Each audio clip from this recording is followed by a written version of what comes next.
सम्मानित साथियों, आप सबका स्वागत है। हम सब के लिए, विशेष रूप से कांग्रेस परिवार के लिए बहुत ही खुशी का दिन है कि माननीय योगानंद शास्त्री जी, जो किसी परिचय के मोहताज तो नहीं, हमारी पार्टी के बहुत मजबूत पिलर के रूप में जिन्होंने लगातार सेवा दी,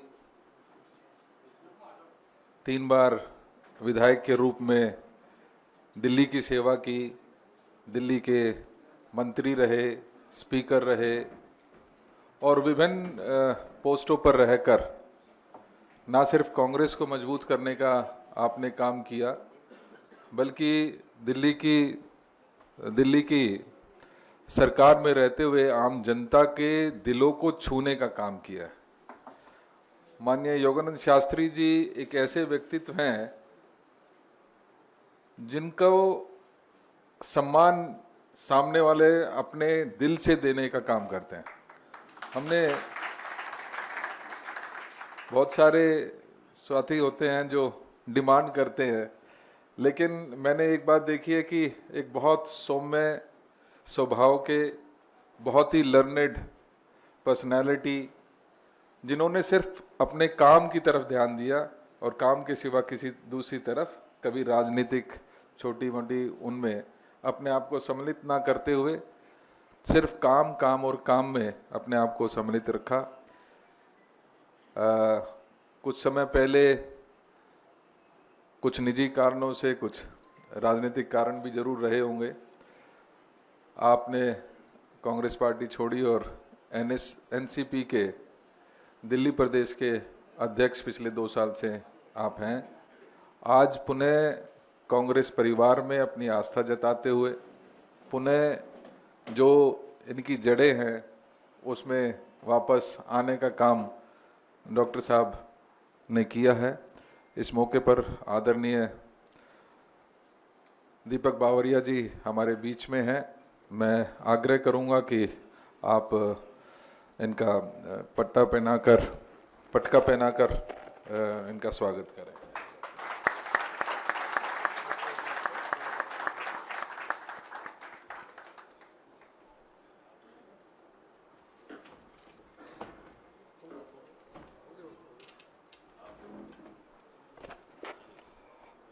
और इससे पहले कि अनिल भाई इजाज़त लेते हैं कि आदरणीय बावरिया जी कुछ शब्द कहें, मैं चाहूँगा कि पहले आदरणीय डॉक्टर योगानंद शास्त्री जी अपने शब्द रखें। Thank you.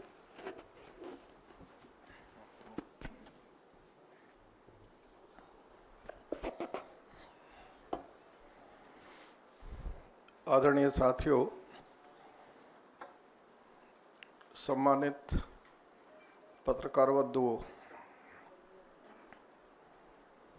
मेरे लिए ये सौभाग्य की बात है कि मैं आज आप सबके बीच में हूँ। घर वापसी नहीं है, इसलिए नहीं है कि घर वापसी वो होती है जो दूर गया हो बहुत ज़्यादा है।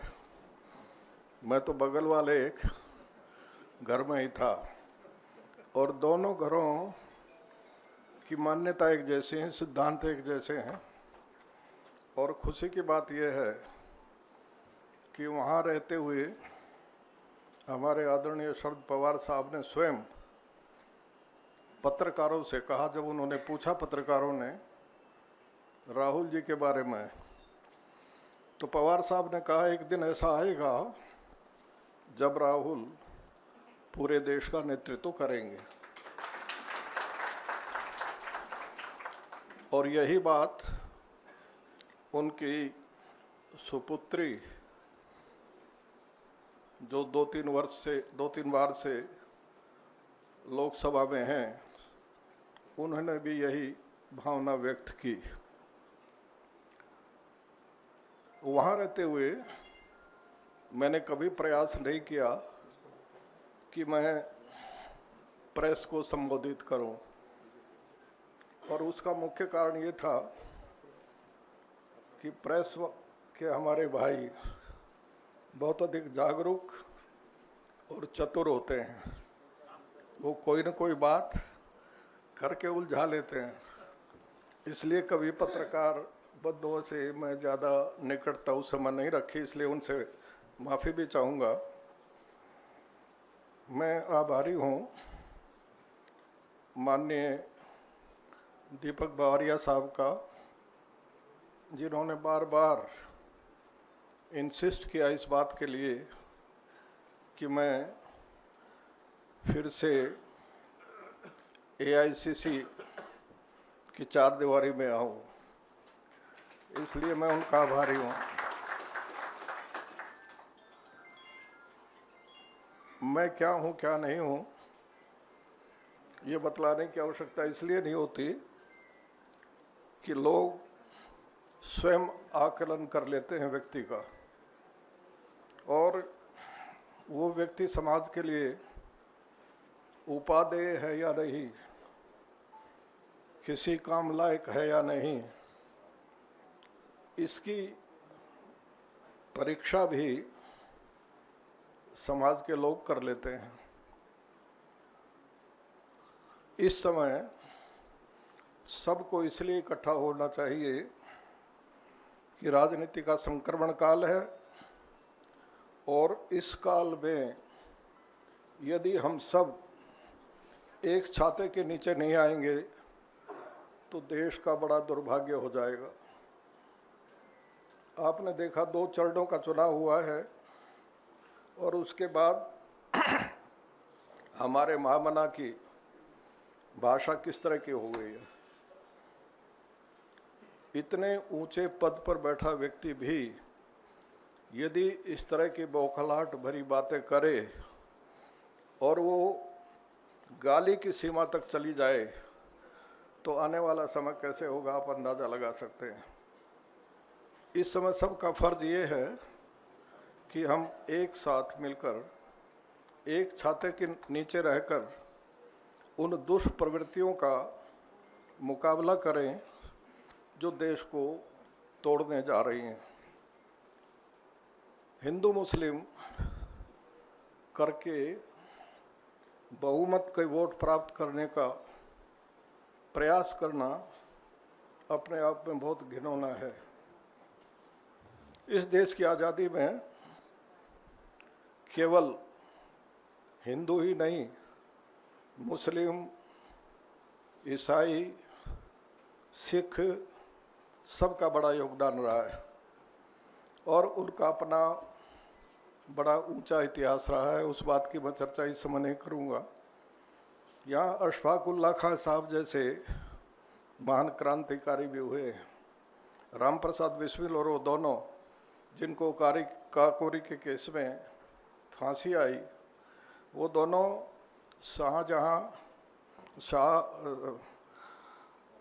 अपने शाहपुर में बैठ कर के आर्य समाज मंदिर में एक थाली में खाना खाते थे, और उन दोनों का ही बलिदान हुआ। उस बलिदान को हम नहीं भुला सकते। मैं जब था, मेरे पास विभाग था कांग्रेस की कृपा से, तो मैंने अशफाक उल्लाह खां साहब के नाम से मंडी का नाम रखा था, और इसलिए रखा था कि उससे बड़ा क्रांतिकारी मुझे कोई नहीं मिला।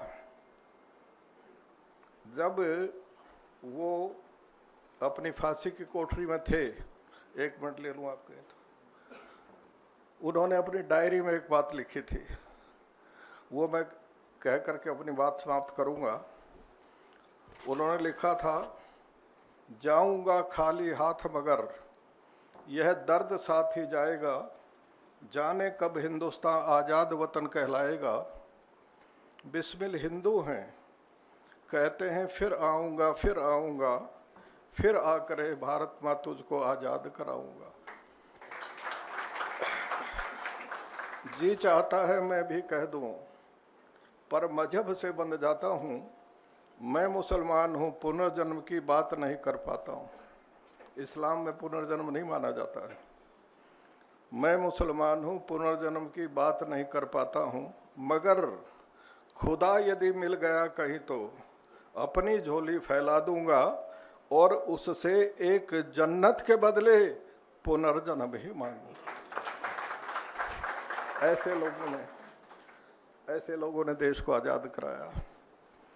और उस शहादत को भूल करके एक वोट के लिए यदि हम प्रयास करें, घिनौना प्रयास करें, तो देश के साथ सबसे बड़ी गद्दारी है, देश के साथ पाप करना है। इसलिए हम सबको आज साथ बैठ करके ये काम करना चाहिए। मुझे दुख है इस बात का कि हमारे कुछ प्रदेश के साथी बिछुड़ रहे हैं, जो नहीं होना चाहिए।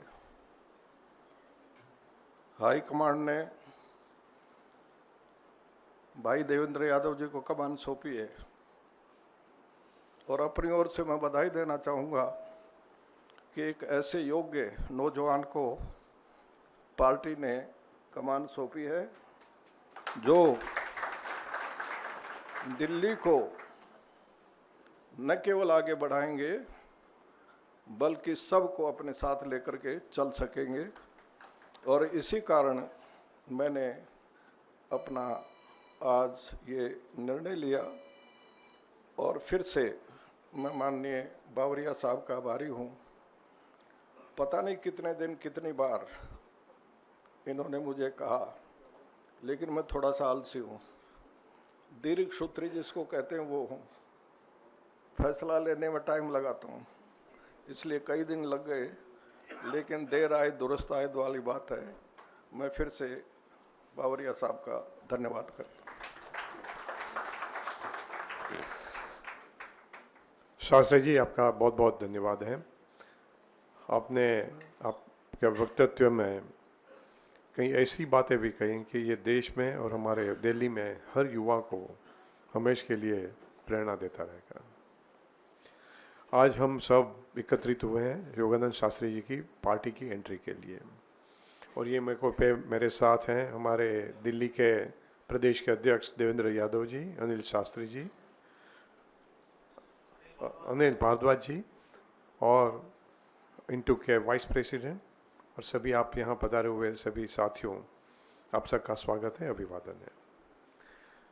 शास्त्री जी को मैं पिछले 10 साल से, शायद 2013 में 14 में यहाँ की स्क्रीनिंग का मैं मेंबर था, तब से मैं पहचानता हूँ। उनके साथ बहुत बड़ा नज़दीकी रिलेशंस रहे।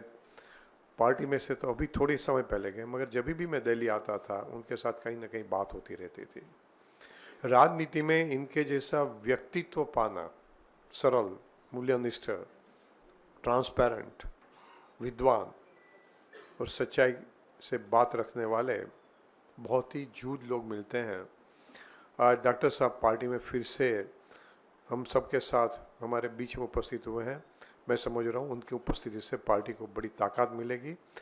उन्होंने अलग अलग जगह पे स्पीकर के तौर पे, विधानसभा में, मिनिस्ट्री में, हर जगह पे उन्होंने अपना बड़ा योगदान दिया है। एनसीपी के भी राष्ट्रीय महामंत्री और दिल्ली के अध्यक्ष के तौर पे भी अपना योगदान दिया है। और उनका पूरा अनुभव कि कांग्रेस आज फिर से खड़ी होने की कोशिश करते हैं, आगामी 6-12 महीने में हम एक मुकाम पे पहुंचना चाहते हैं, वो लक्ष्य प्राप्त करने में उनसे बड़ा सहयोग प्राप्त होगा, वैसे मैं उम्मीद करता हूं। फिर से सर आपका स्वागत है और आप सबका भी बहुत बहुत धन्यवाद है। जय हिंद, जय भारत।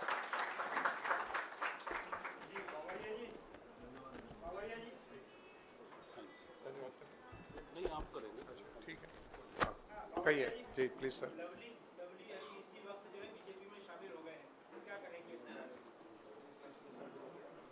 मैं कोई मूल्यनिष्ठ आदमी की बात कर रहा हूं और आप और किसी और की बात कर रहे हैं।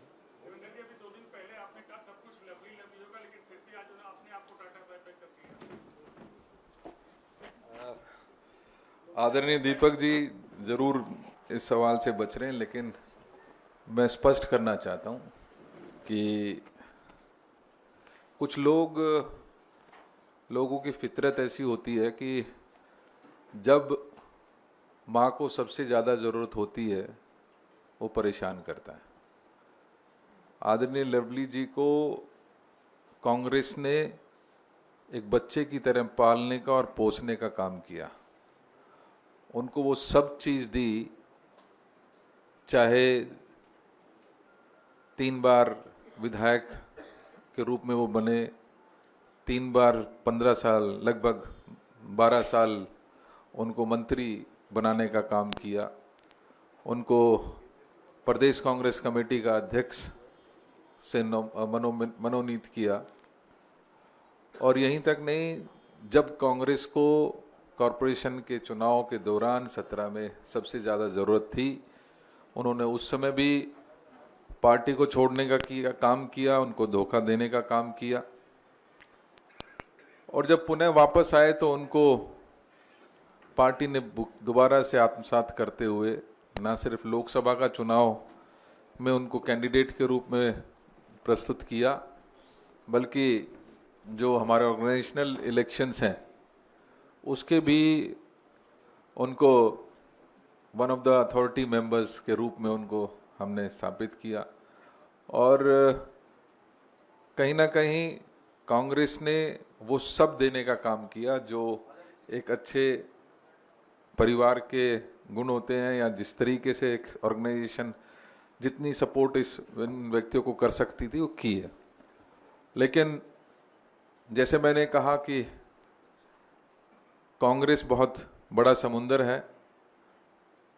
इस तरीके के लोग जब अपनी महत्वाकांक्षाओं को पूरा करने के लिए पार्टी में आते हैं तो उनका हश्र यही होता है।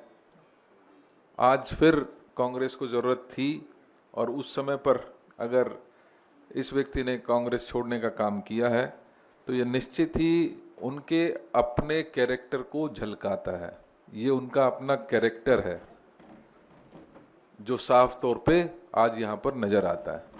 कांग्रेस पहले भी मजबूत थी, कांग्रेस आज भी मजबूत है, और मुझे पूरा भरोसा है हमारे कांग्रेस के आदरणीय योगानंद शास्त्री जी जैसे व्यक्तित्व जब कांग्रेस को ज्वाइन करते हैं, घर में आते हैं, अपना कांग्रेस को जब ज़रूरत थी, इस देश को ज़रूरत थी, इस देश में जिस तरीके की राजनीति चल रही है उसको देखते हुए माननीय योगानंद शास्त्री जी ने आज आस्था अपनी पुनः कांग्रेस की विचारधारा के साथ लेकर आए हैं। तो मुझे पूरा विश्वास है इस पार्टी को वो स्वच्छ लोग जो बिना किसी भेदभाव के, बिना किसी बड़ी इच्छा के अगर पार्टी में आते हैं तो हम उनका स्वागत भी करते हैं। और जो इस किस्म के लोग हैं वो जितनी जल्दी जाएं उस पार्टी को कोई फर्क पड़ने वाला नहीं है।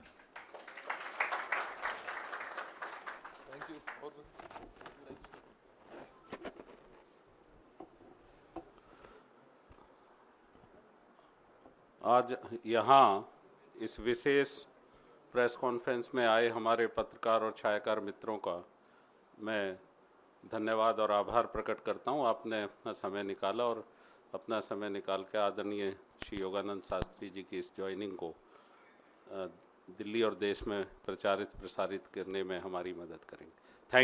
Thank you for.